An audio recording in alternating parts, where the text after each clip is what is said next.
नमस्कार दोस्तों। आजकल जो है ब्राह्मणों से नफरत करने का एक ट्रेंड चला है।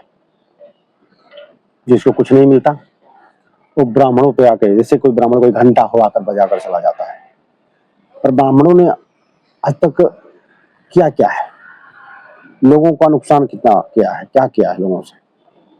क्या लोगों में नफरत फैलाई है, या फिर ब्राह्मणों ने देश को बांट दिया या समाज को बांट दिया?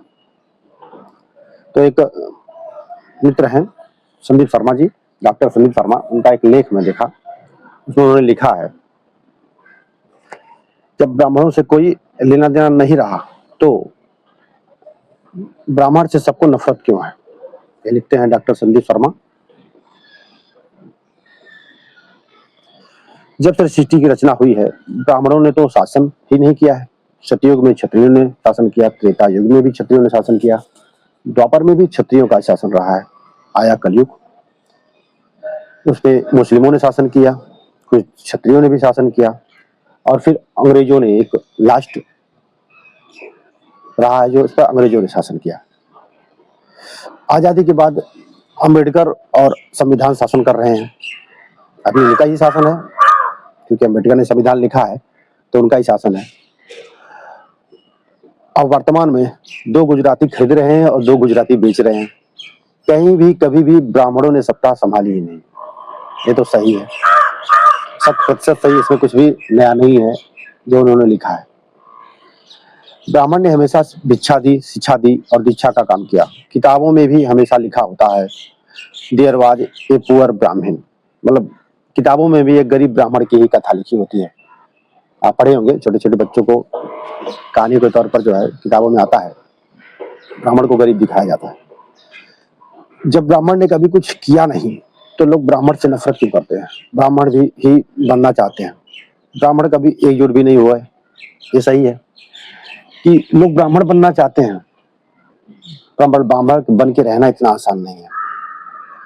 ठीक है, लोगों को ज्ञान भी देना और लोगों की खरी खोटी सुनना।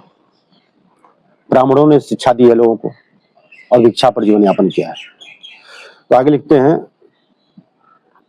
और लोग ब्राह्मण ही बनना चाहते हैं और ब्राह्मण एकजुट भी नहीं होते, क्योंकि ब्राह्मण जो है इनमें एकता नहीं होती, क्योंकि ये तो गिनती में भी बहुत कम है। ठीक है, और शिक्षित होते हैं इसलिए इनको पता है कि कहाँ से क्या होता है। ये भीड़ तंत्र को पे विश्वास नहीं करते। ठीक है, ये ज्ञान पर विश्वास करते हैं। तो ब्राह्मण कभी एकजुट भी नहीं होते और कभी होंगे भी नहीं। एक कहावत चरित्रार्थ है, इन्होंने जो बताई है, ब्राह्मण कुत्ता हाथी कभी नहीं होते अपनी जात के साथी। ये जो है सही है, ब्राह्मण कुत्ता और हाथी ये अपने साथी नहीं होते, ये एक दूसरे से लड़ते रहते हैं। ठीक है, इनका छोटा छोटा ग्रुप होता है और ग्रुप एक दूसरे से लड़ते रहते हैं, तो सत्य है। ब्राह्मणों के हाथ में कुछ था ही नहीं। ब्राह्मणों ने कभी किसी का कुछ नहीं बिगाड़ा, उनके हाथ में कुछ था ही नहीं। सोचिए, जब उनके हाथ में कुछ था ही नहीं तो उन्होंने किसी का बिगाड़ा क्या है? मैं देखता हूँ सोशल मीडिया पर हर 10 वीडियो में से 1-2 वीडियो आपको ऐसी मिल जाएगी जिसमें लोग ब्राह्मणों को गाली देते दिखेंगे। तो कहने का अर्थ यह है कि ब्राह्मणों ने लोगों का लिया क्या, क्या बिगाड़ा?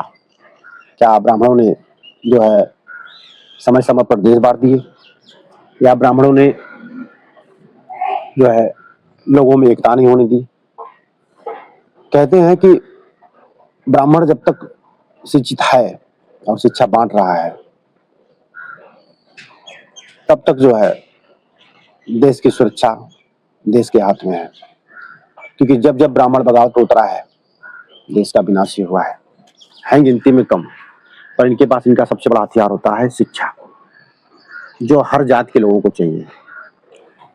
ठीक है, और आजकल गुरुओं को तो जो है गाली देना एक ट्रेंड सा हो गया है।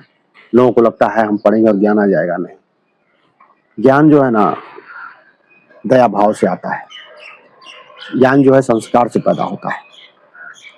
तो ब्राह्मणों को गाली देना बंद करिए और एक बार इतिहास उठाकर देखिए कि ब्राह्मणों ने लोगों से लिया क्या और ब्राह्मणों ने समाज को दिया क्या। आखिरी में यही कहना चाहेंगे कि अंग्रेजों से जब बगावत हुई थी ना तो पहली गोली ब्राह्मण ने ही चलाई थी, मंगल पांडे। और आखिरी गोली भी किसी ब्राह्मण ने ही चलाई थी। तो अब उस ब्राह्मण का नाम आप लोग जान लीजिए, नहीं तो देश न जाने कितने खंड में और बटा होता और ना जाने कितने प्रदेश जो है बंटकर एक नया देश बन जाते। तो ब्राह्मणों के खिलाफ नफरत फैलाना बंद करें दोस्तों। जय हिंद।